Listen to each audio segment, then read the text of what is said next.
It's amazing when you watch the tour players how good they are out of greenside bunkers and make it look very, very easy. Now, there are some similarities between your bunker swing and your regular swing, but there are also some distinct differences. And primarily, it's how the right hand and right arm work in the bunker swing itself in order to release the club correctly. You know, the first thing is obviously we're not actually trying to hit the ball, we're trying to hit the sand. So we've got to make sure that the club can glide through the sand. We've got to use the bounce of the club, as it's termed, the back edge of the club. We don't want the leading edge digging, so we've got to allow it to glide through.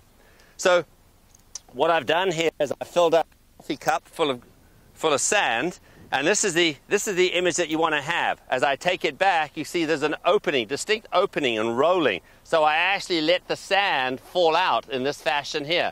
And I do the same thing now with my club. You can see I roll it back here. You can see how my right forearm is rolling. Some people like to feel their left forearm, but I like to feel the right forearm rolling. So now I've got the face in a position where I can go ahead and release it. The important thing compared to a regular swing is where we're trying to get the hands leading the club head. In this instant, we're trying to get the club head to pass the hands. So as we swing through, I want to make sure that I'm looking at the club face. If I had a little mirror on the club face, I'm actually looking at myself in the mirror. So it's very important to understand that release. So we roll it back with a little rotation of our body. We then release it early, keep our lower body nice and solid, and then release the club in such a way that the club face is never closing. As soon as you close it, you dig. And you never want to dig out of bunkers. You want to glide through. You want to bounce the club through.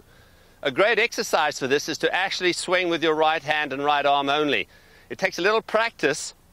Initially, you might just want to stand there without a ball and just sort of slap the sand like this as you go through, and then see if you can actually hit a few balls doing it, because this will give you the proper feel for the release and the way that your right hand, right forearm, club face work. So set yourself in here, roll it open, and then let the club release.